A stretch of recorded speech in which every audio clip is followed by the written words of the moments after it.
Rocky itu waktu saya marah itu dia sepucat-pucatnya orang dan takut. Kita berantem di luar, lu jangan takut.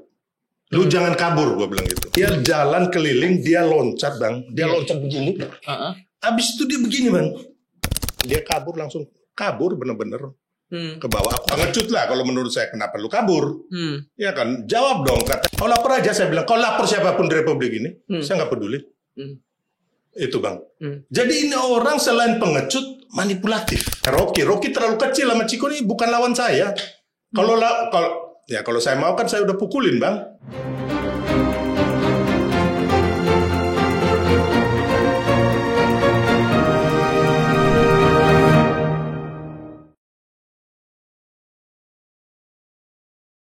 Kali ini kita kedatangan bintang tamu kita, yaitu musuhnya Bang Rocky Gerung. Udah baikan. Kita kasih tepuk tangan dulu Bang Silverstar. Terima kasih Bang Coki. Baik. Terima kasih komisi.com ya. Ya, komisi.co. Suatu kehormatan saya bisa hadir di sini. Likewise Bang, kita juga kehormatan bisa kedatangan Abang. Kita langsung aja address elephant in the room-nya aja Bang. Iya. Jadi kemarin itu kan ada beberapa video yang viral sekali. Potongan sebenarnya lebih tepatnya. Ada potongan video yang viral sekali. Yang sangat viral itu bersama Rocky Gerung. Bang Rocky Gerung. Nanti itu kita tahan dulu. Tapi ada juga video susulannya yaitu bersama Bang Chico. Yang mana waktu itu sehari sebelum video itu viral kita juga sempat bikin acara juga dan sepertinya semuanya baik-baik aja. Baik-baik aja ya. Semuanya baik-baik aja. Bahkan kita nggak ada saya marah-marah kan? Nggak ada bang. Bahkan kita di backstage kita tertawa-tawa. Saya ngelucu juga waktu itu ya. Walaupun nggak lucu ya. Lucu. Tapi lucu kayaknya. Lucu bang. Lucu itu banget. Kita semua sepakat bahwa di acara itu dan orang yang menonton secara langsung itu tontonan yang menghibur dan menyenangkan. Dan saya saksi yang ada di tempat pada saat itu kita di backstage juga baik-baik saja. Kita bisa ngobrol bareng dan yang lain-lain gitu. Nah pertanyaan pertama. Kenapa atmosfernya pada saat itu bisa menjadi seperti itu sama Bang Chico dulu deh? Kira-kira itu. Bang Chico. Kalau Bang Chico itu malah saya nggak tahu ada apa. Menarik. Saya heran sekali. Ini kenapa sama Chico?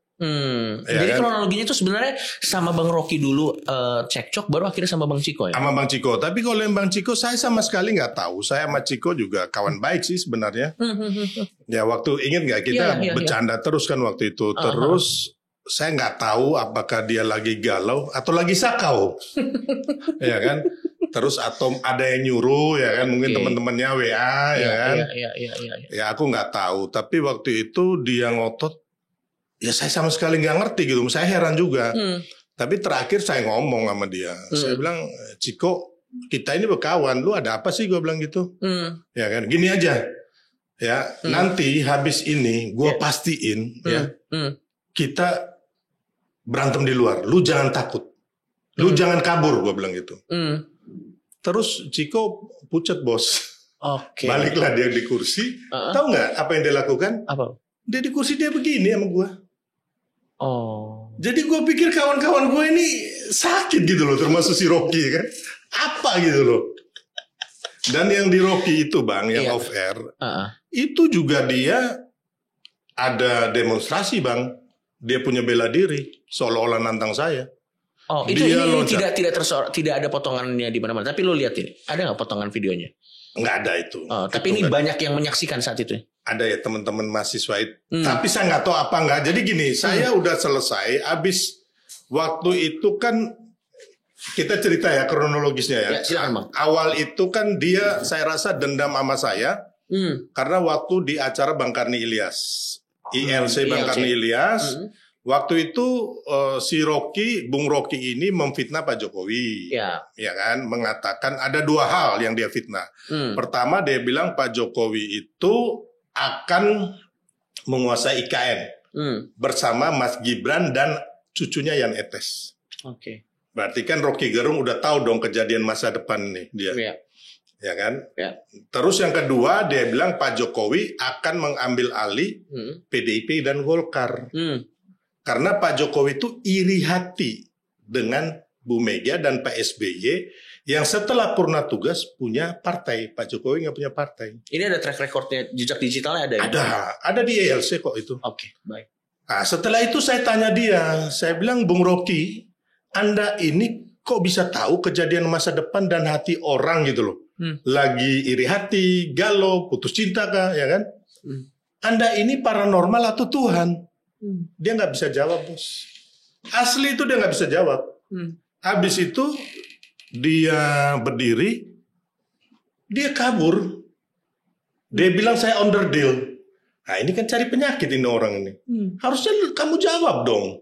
Kamu yang melontarkan, ya kan saya menanyakan. Ya kasih data-data. To be wise lah, jawablah dengan baik dan bijak gitu loh. Kasih data-data atau fakta ya kan. Ini tidak, dia berdiri, dia bilang ini onderdil. Terus dia pulang Bang Coki. Dia bukan kan biasanya di situ kan ada kafe kita biasa nongkrong sebelum acara. Ya kan? Ternyata dia kabur bener-bener ke bawah. Aku kan lihat dari sampai Bang Karni Ilyas bilang, saya bilang, woi Rocky, kamu jangan kabur sini dong, jawab dong, jangan kabur dulu. Nah, dia udah kabur, terus Bang Karni bilang, udah nggak usah, dia kabur tuh, udah biarin aja katanya gitu. Padahal di situ masih ada Kang Sobari yang senior dan masih live, gitu loh. Nah, ini ada jejak digital bisa dicek. Ada, bisa dicek di ILC ya. Nah, jadi saya lihat dari situ dia udah dendam, Bang. Oke. Dan pengecut lah kalau menurut saya, kenapa lu kabur? Ya kan, jawab dong. Katanya lu hebat, lu pinter, jawab dong, ya kan.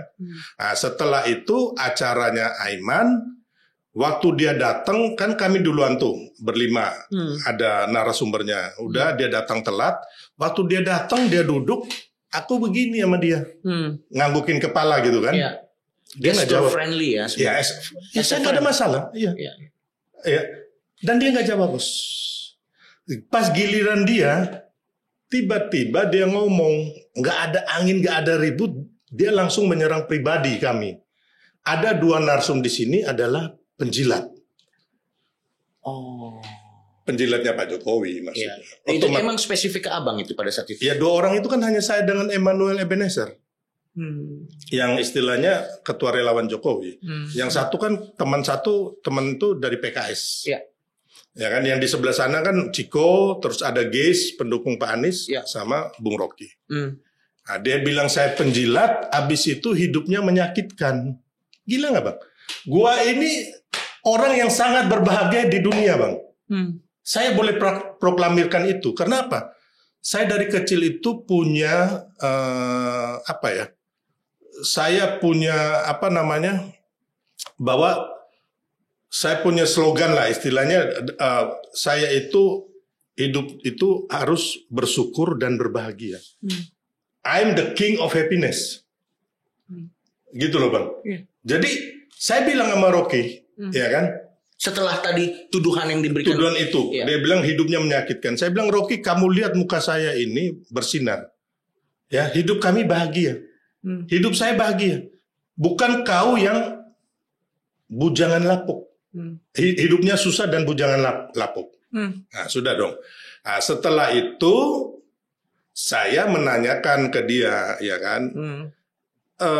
Kamu nuduh Pak Jokowi begini begitu ada dasarnya enggak? Ya kan? Pasal-pasal di undang-undang atau konstitusi mana di negara kita yang dilanggar Pak Jokowi? Atau Pak Jokowi melakukan abuse of power? Di bagian mana gitu lo bertanya kepada Bang Rocky, ya kan? Dia nggak bisa jawab. Akhirnya dia ngomong yang teori-teori filsafat dan politik itu kan, muter. Waktu ada satu itu saya menganggukkan kepala begini, ya kan, menjawab, ya gitu kan. Dia bilang, wah satu ikan terpancing. Terus dia bilang bodoh. Bang, ya saya bukan ngomong ya. Memang beda Bang, karakter kami yang dilahirkan di luar Pulau Jawa ini, bukan kita ngomong ini ya. Bukan kita ngomong apa. Tapi ras atau apa. Tapi memang kami dari kecil ini Bang, hidupnya keras. Gitu loh Bang. Kami kadang-kadang kecil tuh suka inilah main tua-tua, ini kau begini. Dan kalau udah dibilang bodoh, dibilang penjilat, kami akan sangat marah. Ada harga diri yang terusik di situ. Iya. Dan saya bayangkan waktu itu juga saya pernah lihat ya Bang ya. Pernah satu kali juga sama Rocky, ada satu profesor doktor dan pengamat yang menurut saya pintar dan hebat gitu loh. Dia bilang tolol dan dungu. Dan saya lihat muka mereka hancur Bang. Hati mereka kayak menurut saya, muka mereka langsung kayak Down banget. Dan saya nggak bisa bayangkan bahwa rekaman itu ada sampai anak cucu mereka. Dan saya nggak mau bang, anak cucu bilang saya, dibilang bodoh, dibilang penjilat gitu bang, baru saya diem. Nggak bisa. Karena ini orang bang, dia bukan diskusi atau debat, tapi dia datang untuk menghina orang, menjelekkan orang, memfitnah orang. Kayak Pak Jokowi dia bilang tadi itu kan, mau menguasai IKN dan mau ngambil alih Golkar sama PDIP. Apa dasar, apa asumsi gitu loh. Itu pernah dijawab secara langsung nggak sama? Nggak pernah. Sampai hari ini mereka nggak pernah bisa jawab orang-orang itu. Termasuk si Rocky. Jadi makanya saya ini bang, ketua umum dari Solidaritas Merah Putih. Yang kami menekankan, punya visi misi ya. Kami ada ADRT bang. Terdaftar di Kementerian Hukum dan HAM, resmi. Ini organisasi. Kami itu punya visi misi yaitu visinya sebagai wadah perjuangan untuk Indonesia yang lebih baik, sejahtera dan bermartabat. Dengan misinya memupuk persaudaraan antara anak-anak bangsa, melakukan kepedulian dan kerja nyata buat rakyat, dan juga merawat Pancasila dan menjaga NKRI. Itu core visi misinya. Ya, dan kami punya semboyan itu bahwa tidak boleh di Indonesia yang hebat dan indah ini, yang memang milik kita bersama, ada oknum-oknum yang mengintimidasi, memecah belah, membodohi rakyat kita. Kita akan lawan itu. Itu harga mati. Oh iya, saya mendirikan organisasi bersama teman-teman untuk itu. Jadi kalau orang-orang kayak begini bang, nggak bisa kami biarkan. Dan bukan hanya Rocky terlalu kecil sama Ciko ini bukan lawan saya. Kalau saya mau kan saya udah pukulin bang. Gitu loh. Iya. Dan saya yakin kalau hanya 2 orang, 3 orang, 4 orang, saya masih sanggup lah. Ya, kau mau bilang kau juga bela diri kungfu. Nah, makanya saya bilang tadi, Rocky itu waktu saya marah itu dia sepucat-pucatnya orang dan takut. Ya, kan begini. Kalau orang bilang itu enggak, perasaan lu aja. Rocky pernah dilempar botol ya di Sleman, Jogja, kabur kan ke sawah-sawah. Kalau saya nggak kabur bang, saya lawan itu mau banyak orang, apa urusannya? Kitanya mati sekali kok, gitu loh. Kalau kita benar, kalau salah kita minta maaf, ya kan? Nah, jadi saya bilang tadi bang, saya nggak bisa biarkan orang-orang seperti ini. Zaman dulu bang, orang-orang radikal yang mengintimidasi orang, ingat ya, zaman waktu tahun berapa kira-kira bang? 2016-17. Oke. Waktu Pilkada DKI Ahok Anies itu ada spanduk tidak boleh menyolatkan pendukung orang kafir. Iya. Itu kami yang cabutin bang. Kami yang cabutin. Saya bikin namanya tim pemburu iblis. Ini beneran nih. Hanya nggak pernah kita sampai saat ini nggak pernah ada yang tahu sama sekali. Dan kita kejar bang. Ya kan, ormas-ormas radikal yang mengintimidasi orang. Contohnya di Kampung Melayu bang, mereka ada anak yang umur hanya baru 15 tahun bang. Mereka datangin rame-rame ormas radikal ini bang, yang akhirnya dibubarin presiden lah. Kami datangin, kami sikat bang, gak ada urusan. Gitu loh. Makanya saya bilang kalau Rocky sama Coki ini terlalu kecil, bukan lawan saya. Ya kan saya nggak pukulin mereka. Ya kan hanya mulut aja. Mulut pun karena membalas cacian dia, hinaan dia. Bukan saya duluan loh. Itu jejak digitalnya ada bahwa kata-kata itu duluan dilontarkan oleh Bang Rocky. Ada dong. Di Aiman itu kan jelas. Ya berarti bisa dicek ya buat teman-teman menonton bisa dicek. Ya, saya nggak pernah kata-kata cacian ke dia, nggak pernah. Membalas saja bang waktu itu kan. Waktu saya bilang bodoh, dia kan bilang saya penjilat, bodoh. Terus saya bilang dia bodoh dan bangsat. Itu bang, mukanya kecil setakut-takutnya orang bang. Bohong dia. Dan dia bukan cool. Enggak cool. Siapa bilang dia cool? Netizen pendukung dia aja nih, kadrun, neo kadrun sama new kadrun itu kan. Neo kadrun sama old kadrun. yang sisa residu kala pilpres kemarin itu bang. Aku tahu itu ya kan. Nah, tahu nggak setelah itu bang, dia jalan keliling, dia loncat bang, dia loncat begini. Habis itu dia begini bang, kayak demonstrasi orang mau berantem itu. Ya katanya dia bela diri taekwondo apa kungfu dan berapa. Ya saya datang lah ya kan. Ini waktu itu udah nggak di lagi off air bang. Saya datengin, saya jewer telinga dia. Saya bilang, kau mau berantem beneran? Saya patahin kau nanti. Ya kan? Habis itu saya cabut ke kursi saya. Dia teriak, Bang. Dia manipulatif ini orang nih. Dia bilang, woi dia pukul saya itu. Saya akan laporkan kau. Kau minta maaf. Saya bilang, saya nggak akan minta maaf sama kau. Kau lapor aja. Kau lapor aja, saya bilang. Kau lapor siapapun di Republik ini. Saya nggak peduli. Itu, Bang. Jadi ini orang selain pengecut, manipulatif. Nah ini yang saya mau kasih tahu gitu loh. Yang pemuja dia biar tahu keadaan sebenarnya. Dia begini, Bang. Seolah-olah dia jagoan ya. Sama kayak kita dulu waktu kecil, Bang. Kalau berantem itu kan buka kembang tuh, silat. Tahu-tahu orang pukul di sini, Bang, jatuh, Bang. Nah, ini yang dilakukan Rocky, yang orang berpikir orang ini wise, bijaksana. Ya bagaimana dia fitnah orang, penakut, pengecut. Ya kan, tukang fitnah gitu loh. Hidupnya selama ini hanya memfitnah, menjelekkan orang selama 10 tahun loh, Bang.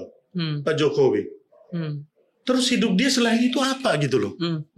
Tapi tuduhan yang dilontarkan oleh Bang Rocky kepada Bang Sylvester mengenai kata-kata penjilat itu juga itu yang bikin abang tertrigger paling besar itu juga salah satunya. Ya gini, Bang, saya sih sebenarnya nggak pernah mau cerita apa yang saya lakukan untuk anak cucu atau bangsa kita. Jadi gini, organisasi kami ini, Bang, contohnya ya. Waktu ada gempa di Poso, gempa di NTB, banjir di NTT, banjir di Sulawesi Utara, terus longsor di Sumedang, Garut, kebakaran di mana-mana, terus ada itu kami turun. Covid itu kami bagikan hampir berapa ratus ribu paket sembako. Dan Soulmate ini, Bang, yang waktu Covid sebelum ini organisasi abang ini. Ya, organisasi kami ini politik itu hanya satu bagian, Bang. Oke, menarik. Ya, jadi gerakan sosialnya juga. Ya, jadi kami ini ada berbagai bidang, ada 16 bidang, Bang. Antara lain pendampingan UMKM, pendampingan petani, pedagang, nelayan, terus membumikan Pancasila, Bang. Dan mengibarkan merah putih, itu ada bidangnya, Bang. Ya, jadi ini benar-benar kami sangat idealis di sini. Terus yang masalah agama, terus kelautan, banyak bidang, Bang. Jadi politik hanya salah satu wajah. Salah satu. Jadi karena waktu itu kita melihat Pak Jokowi orang baik dan benar gitu loh, yang ingin majukan Indonesia sesuai visi misi kami. Seperti Pak Prabowo juga, makanya kami dukung mereka begitu loh. Balik lagi ke yang tadi gerakan-gerakan sosial. Jadi kayak gitu, Bang. Kami bikin kayak ada kebakaran, kami turun. Orang yang kayak diusir rumah sakit, Bang. Ada yang hidrocephalus, kepalanya besar itu. Namanya Soleh, tahun 2008. Sebelum ada relawan Jokowi itu, Bang. Belum ada, Pak Jokowi kan baru tahun 2013, 2012 ke sini. Kami 2005 itu sudah mulai, Bang. Terus advokasi tanah-tanah rakyat. Terus masyarakat yang kena tipu dari investasi bodong, tanah-tanah rakyat, terus orang yang dizolimi secara hukum. Banyak yang sudah kami bebaskan, Bang, baik di pengadilan maupun di kepolisian. Terus kami juga renovasi masjid, gereja, kami berikan sumbangan untuk pura, kelenteng, Bang. Waktu Covid itu kami bagi semua, Bang, di pura, di kelenteng, di masjid, di gereja, semua agama, Bang, kami kasih, Bang. Termasuk semua suku lah, nggak memandang kamu suku ini agamanya itu. Bahkan waktu di Depok itu, Bang, ada satu orang PKS pakai baju PKS, Bang. Kami bawa dari Pak Jokowi itu kan kasih saya 50.000 paket sembako, tulisan relawan Jokowi. Kami kasih, Bang, terus dia tanya, loh kami kan bukan pendukung Pak Jokowi, tapi kan Bapak kan rakyatnya Pak Jokowi. Zaman itu, Bang, satu sembako itu buat seminggu atau 2 minggu, sangat berharga tuh waktu Covid. Iya kan, kita tahu lah, kita semua pikirnya mau kiamat kan waktu itu. Dan dia foto, dia bilang sampaikan terima kasih saya untuk Pak Jokowi. Jadi kami bagi sembako di banyak, terus kita bikin makanan yang buat teman-teman Gojek itu kan waktu itu nggak bisa ada penumpang kan. Betul. Kita bikin nasi kerjasama dengan warteg-warteg itu. Terus kami mengangkut pasien COVID dan mengantarkan jenazah COVID. Kami punya ambulan. Bahkan bukan hanya itu aja, Bang. Mobil-mobil orang Soulmate yang bukan ambulan kami tutupin pakai plastik untuk mengantar pasien dan jenazah, Bang. Gitu. Dan itu resiko kan buat kami. Dan harus juga ini, Bang, saya cerita. Kami Soulmate itu ada hampir di 20 sampai 30 negara bagian di luar negeri. Waktu COVID sebelum masuk 2 minggu, Bang, kan itu 2 orang yang di Depok itu, ibu-ibu itu. Kami sudah membagikan masker, Bang, di Taiwan, Bang. Soulmate Taiwan itu udah membagikan masker di Taipei sebelum COVID masuk. Nah, setelah COVID masuk, 2 minggu setelahnya kami membagikan sembako dan masker di 17 provinsi di Indonesia. Makanya ketika dia bilang saya penjilat, saya tentunya marah dong, Bang. Kecewa sekali, maksudnya. Lah saya juga nggak minta terima kasih kok dari bangsa ini. Emang ada jabatan-jabatan yang abang ambil nggak, seperti narasi-narasi atau tuduhan-tuduhan yang diberikan ke abang? Nggak ada, Bang. Saya nggak minta jabatan, nggak pernah minta proyek. Tuhan sudah memberikan saya rezeki yang cukup. Berkat ya? Iya. Saya punya beberapa usaha, saya punya kantor hukum yang melebihi itu menurut saya. Gitu loh. Hanya kan saya di sini, Bang, karena kami punya visi misi itu adalah memajukan Indonesia, dan itu ada di diri Pak Jokowi dan sekarang Pak Prabowo Mas Gibran. Itulah kami bekerja untuk itu, untuk anak cucu kita. Bukan buat saya populer atau bukan buat saya mendapat jabatan atau proyek, enggak. Itu bisa dicek, bisa di cross check itu. Bisa. Bisa. Tapi kenapa abang baru belakangan ini memuncul ke permukaan, Bang? Ya, jadi waktu itu ceritanya, Bang, saya kan sering sama teman-teman kampanyenya Mas Gibran di mana-mana. Abang juga ikut sama Bang Tretan Muslim kan? Pada waktu itu. Nah, waktu itu kita sering satu pesawat Boeing lah ya kan? Di situ ada teman-teman media, kan ikut, Bang, teman-teman protokol pas pampres, ya kan? Nah, sering waktu itu ngumpul-ngumpul, teman-teman media ngomong, Bang, abang ini kan pelaku sesungguhnya gitu loh dari ada perpolitikan kita. Kenapa sih abang nggak mau ngomong gitu loh apa yang terjadi ini? Karena banyak hoax, banyak kebohongan, banyak fitnah yang keluar gitu loh. Bahkan sampai sekarang masih terus. Masih. Tapi kan gini, Bang. Sebenarnya ya kita harus membetulkan. Takutnya kan generasi kita, Bang, ya kan. Ya kita lihat di sosial media ini kan banyak berseliweran hoax, Bang, ya. Bahkan kadang-kadang sudah akhirnya saya lihat media mainstream ikut juga gitu loh, Bang, dalam pusaran ini. Harusnya kan kita membangun bangsa ini kan dengan kebenaran gitu loh, dengan pencerahan.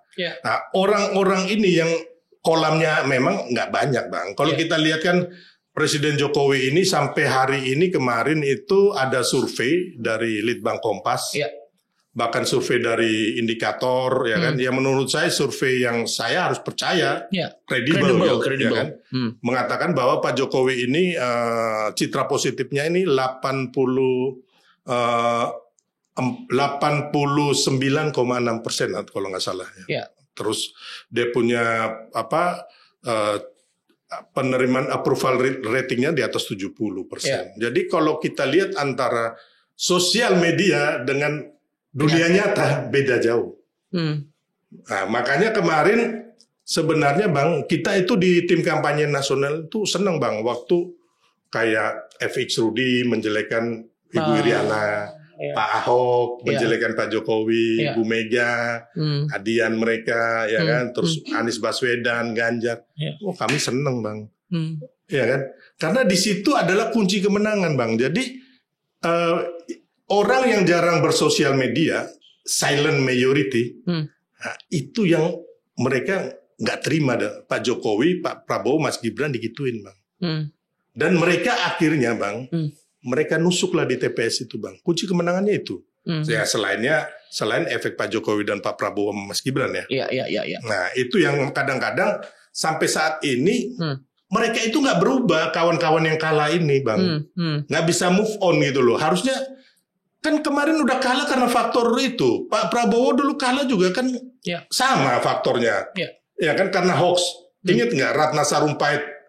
Ya kan digebukin. Digitalnya di mana-mana. Digebukin. Katanya. Ya kan? Sampai dari bawah sampai atas, sampai even Pak Prabowo pun percaya kan. Ya saya harus jujur. Walaupun saya saat ini sudah mendukung Pak Prabowo. Nggak bisa saya bohongin untuk itu. Ya. Ya. Nah, itu kunci kekalahannya di situ, Bang.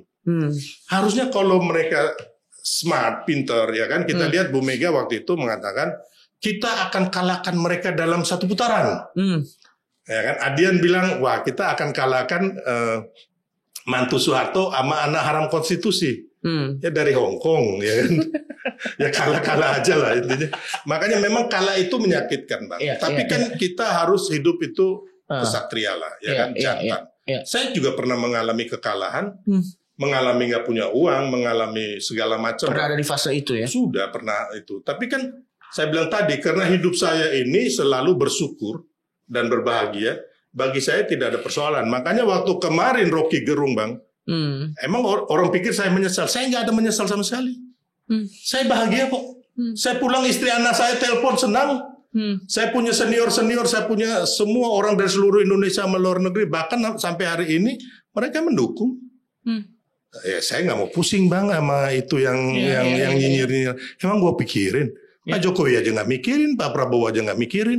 Tapi setelah kejadian itu, Bang, hubungannya bagaimana sekarang dengan Bang Rocky atau dengan Bang Ciko gitu? Kalau saya sih udah nggak ada masalah ya. Kalau saya ketemu ya, saya pelukan, second nggak ada masalah gitu. Tapi kalau melakukan hal yang sama lagi, ya saya nggak bisa tolerir. Intinya itu. Jangan hanya mereka gitu loh. Preman paling jago di Indonesia pun ayo gitu loh.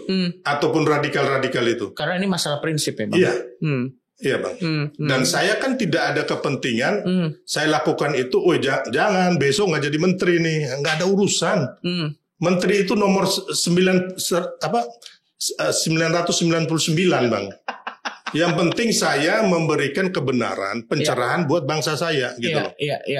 Nah, ini pertanyaan yang menarik nih, karena menurut gua Abang ini ada di posisi yang tidak banyak orang ada di posisi Abang. Abang pernah berkomunikasi dengan Pak Jokowi, pernah berkomunikasi juga dengan Mas Gibran, dan juga pernah berkomunikasi juga dengan Pak Prabowo.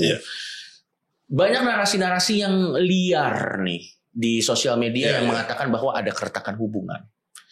Ada juga narasi-narasi yang mengatakan nanti ke depannya gimana nih nasib Pak Jokowi setelah sudah tidak menjabat. Abang menanggapi itu seperti apa? Ini pertanyaan yang menarik nih, karena menurut gue Abang ini ada di posisi yang tidak banyak orang ada di posisi Abang. Abang pernah berkomunikasi dengan Pak Jokowi, pernah berkomunikasi juga dengan Mas Gibran, dan juga pernah berkomunikasi juga dengan Pak Prabowo. Banyak narasi-narasi yang liar nih di sosial media yang mengatakan bahwa ada keretakan hubungan. Ada juga narasi-narasi yang mengatakan nanti ke depannya gimana nih nasib Pak Jokowi setelah sudah tidak menjabat. Abang menanggapi itu seperti apa?